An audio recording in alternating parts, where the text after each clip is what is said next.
الحمدللہ وحدہ والصلاة والسلام علی من لا نبی بعدہ اما بعد فاعوذ باللہ من الشیطان الرجیم بسم اللہ الرحمن الرحیم کتب علیکم اذا حضر احدکم الموت ان ترک خیرا الوصیۃ للوالدین والاقربین بالمعروف حقا علی المتقین۔ سورہ بقرہ آیت نمبر 180۔ کتبہ تم پر فرض کر دیا گیا ہے۔ اب اس سے پہلے بھی جو آیت گزری ہے کہ تمہارے اوپر کتبہ علیکم القصاص، تمہارے اوپر قصاص فرض کر دیا گیا ہے۔ اب ہے کتبہ علیکم، تمہارے اوپر فرض ہے، تو کتبہ کا مطلب لکھ دیا گیا تمہارے لیے، فرض کر دیا گیا تمہارے لیے۔ تو کتبہ اللہ کی طرف سے فرض چیز فرض کر دیا گیا ہے تمہارے اوپر، علیکم تمہارے اوپر، اذا جب بھی حاضر حاضر ہو، حاضر کا مطلب عربی میں بھی حاضر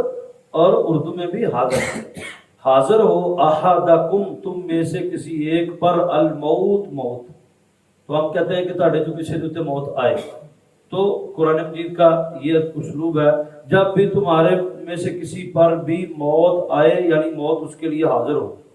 ان طرح کا اور وہ چھوڑ کر جائے کچھ مال وراثت والا، ترکہ جس میں ترکہ چھوڑ کر گیا، مال چھوڑ کر گیا، ان طرح کا اگر ہو کچھ پیچھے چھوڑا ہوا مال، ان طرح کا اگر وہ چھوڑ کر گیا ہے کچھ مال، یہ وصیت اور نصیحت کے متعلقہ آیت ہے۔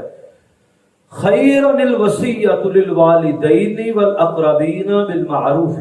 تو وہ وصیت کر کے جائے مرنے سے پہلے اپنے والدین کے لیے اپنے مال میں سے اور اپنے رشتہ داروں کے لیے اپنے مال میں سے، بالمعروف اچھے طریقے سے۔ بالمعروف کا مطلب ہوتا ہے جیسے امر بالمعروف نہی عن المنکر، نیکی کا حکم دینا یعنی نیکی کرنا اور برائی سے روکنا۔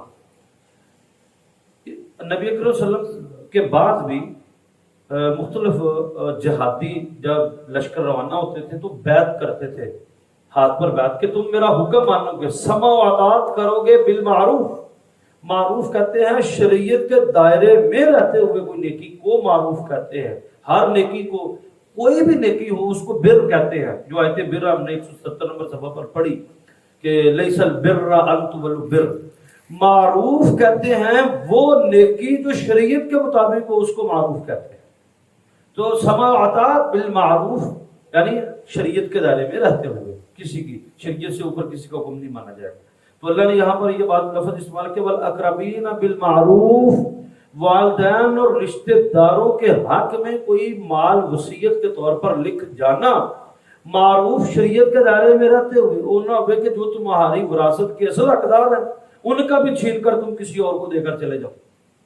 یہ نہیں کرنا۔ جیسے کہ ایک واقعہ آتا ہے کہ رسول اللہ صلی اللہ علیہ وسلم کے پاس ایک صحابی آئے اور انہوں نے کہا کہ نبی صلی اللہ علیہ وسلم میں اپنے مال سے 3/3 خرچ کرنا چاہتا ہوں، ایک مال کو 3 حصوں میں تقسیم کریں تو ایک حصہ اپنے رشتہ داروں کے لیے اولاد کے لیے چھوڑ گئے اور 3 حصے میں اللہ کے راستے میں چل گیا۔ آپ نے فرمایا تم ظلم کرنا چاہتے ہو اپنی اولاد پر، تم ان کو بھوکا مارنا چاہتے ہو اور تم اس حال میں دنیا سے جانا چاہتے ہو کہ تیری اولاد فقیر اور لوگوں سے مانگتی پھرے، نہیں یہ بہت زیادہ ہے۔ اس نے کہا اللہ کے رسول پھر آدھا کر لیں، آپ نے فرمایا نہیں یہ بھی بہت زیادہ ہے۔ پھر اس نے کہا تیسرا حصہ، مال کا تیسرا حصہ میں صدقہ کر دیتا ہوں، 2 حصے جو ہے وہ آپ نے فرمایا ہاں چلو یہ کر لو، لیکن یہ بھی بہت زیادہ ہے، اگر تینوں بہت نیکی چڑھی۔ ہوتا یہ ہے کہ نبی صلی اللہ علیہ وسلم فرمایا بہتر ہے تمہارے لیے کہ تم اپنی اولاد کو سخی چھوڑ کر جاؤ، فراخ چھوڑ کر جاؤ، نہ کہ تم اس کو وہ سارا مال اللہ دی راہ دے وچ یا لوگوں کو دے کر تو ان کو یتیم غریب کر جاؤ، مسکین بنا جاؤ، نہیں۔ تو بہتر ہے کہ تم اپنی اولاد کو سخی چھوڑ کر جاؤ، فراخ چھوڑ کر جاؤ، یہ بہتر ہے، یہ بہت اچھا ہے تمہارے لیے۔ تم معروف اچھے طریقے سے شریعت کے دائرے میں رہ کر وصیت کرنی، حقا علی المتقین، یہ متقین کے اوپر حق ہے، یہ جو تقوی والے ایمان والے ہیں ان کے اوپر یہ حق ہے کہ وہ اپنے مال سے وصیت ضرور لکھے۔ اب اس میں ایک چیز ہے، والدین کے لیے